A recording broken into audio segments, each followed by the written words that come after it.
بہت وقت پہلے کی بات ہے، اس زمانے کی ہواؤں میں غربت کا اندھیرا چھایا ہوا تھا۔ نہ صندوقوں کی کھنگ تھی اور نہ گھروں میں چاندی سونے کی چمک، بس غریبوں کی جھونپڑیوں سے اٹھتا دھواں اور بچوں کی بھوک سے نکلتی چیخیں ہی وقت کا منظر تھیں۔ شہر کے ایک کونے میں ٹوٹی پھوٹی دیواروں والی ایک جھونپڑی کھڑی تھی۔ چھت سے بارش کی بوندیں ٹپکتیں اور سرد ہوا کے جھونکے سوراخوں سے اندر آ جاتے، لیکن اس جھونپڑی میں رہنے والے 4 دل ہی اسے گھر بنائے رکھتے تھے۔ وہ گھرانہ ایک باپ، ایک ماں اور ان کی 2 ننھی بچیوں پر مشتمل تھا۔ باپ محنتی تھا مگر روزگار کی تلاش میں ناکام۔ ماں صابر و شاکر تھی۔ بچیوں کے چہروں پر فرشتوں سی معصومیت اور آنکھوں میں ستاروں جیسی چمک تھی۔ اکثر چولہا ٹھنڈا رہتا، کبھی کسی پڑوسی کی مہربانی سے روٹی کا ٹکڑا مل جاتا اور کبھی باپ خالی ہاتھ لوٹ آتا۔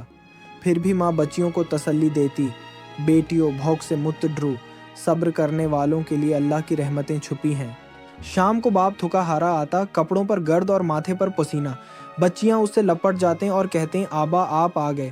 ان کی ہنسی باپ کی تھکن کو دھو ڈالتی جیسے کسی بنجر زمین پر بارش برس جائے۔ کبھی دونوں بچیاں مٹی کے گھروندے بناتے اور ان میں گڑیاں بٹھاتے۔ ان کی ہنسی سے لگتا جیسے جھونپڑی کی دراڑوں سے پھول جھانکنے لگے ہوں۔ غربت کا سایہ گہرا تھا مگر محبت کا چراغ ہمیشہ روشن رہتا۔ رات کو جب اندھیرا چھاتا، ماں بچیوں کو سینے سے لگا کر لوری سناتی، بیٹیوں آنکھیں بند کرو، خواب دیکھو، اللہ اپنے نیک بندوں کو کبھی تنہا نہیں چھوڑتا۔ بچیاں نیند میں ڈوب جاتے ہیں مگر خالی پیٹ کی بھوک ان کی نیند کو ادھورا چھوڑ دیتی۔ اس کے باوجود ان کے چہروں پر مسکراہٹ رہتی جیسے امید کی کرن بھوک سے زیادہ طاقتور ہو۔ مگر قسمت نے پلٹا کھایا۔ ماں جو اب تک ہنسی اور دعا کی چھاؤں بنی ہوئی تھی، اچانک سخت بیماری میں مبتلا ہو گئی۔ پہلے بخار نے جکڑا، پھر جسم ٹوٹنے لگا، آواز بجھنے لگی اور چہرہ زرد پڑ گیا۔ باپ نے ہر ممکن کوشش کی، کبھی ہمسایوں سے دوا مانگی، کبھی امام مسجد سے دعا کروائی، کبھی حکیم کے در پر گیا، مگر جیب خالی تھی۔ بچیاں معصوم آنکھوں سے ماں کو دیکھتیں، کبھی ماتھے پر ہاتھ رکھتیں، کبھی پانی کا پیالہ لاتیں، مگر ماں کی سانسیں تیز اور آنکھوں میں درد کی جھلک بڑھتی گئی۔ راتوں کو باپ آسمان کی طرف دیکھ کر کہتا، یا اللہ میں اپنی بیوی کو کیسے بچاؤں، یہ بچیوں کی ماں ہی تو ان کی دنیا ہے۔ مگر دعائیں بے اثر رہیں۔ چند دنوں میں ماں کی حالت بگڑ گئی۔ ایک دن اس نے آخری بار اپنی بچیوں کو چوم کر کہا، میری گڑیوں تمہارے لیے اللہ ہی کافی ہے، اور اس کی روح پرواز کر گئی۔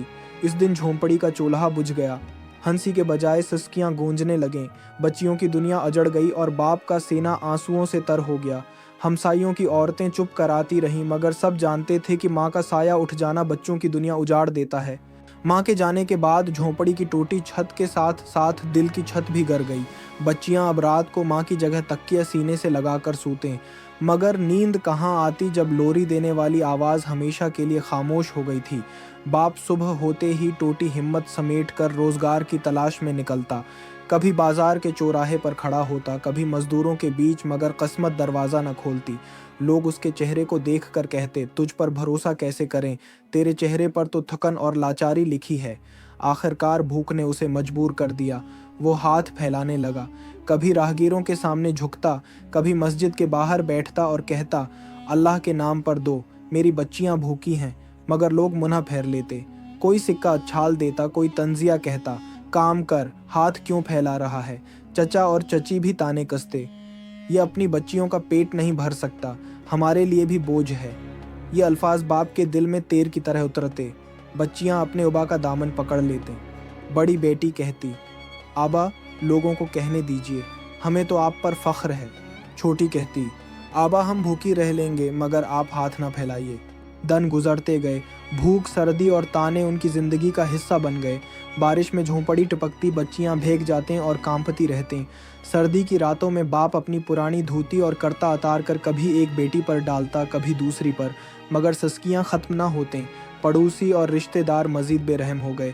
جب وہ دروازے پر روٹی کے لیے جاتا تو کہتے، ہمارے پاس تمہارے لیے کچھ نہیں، تم یتیم اور بوجھ ہو۔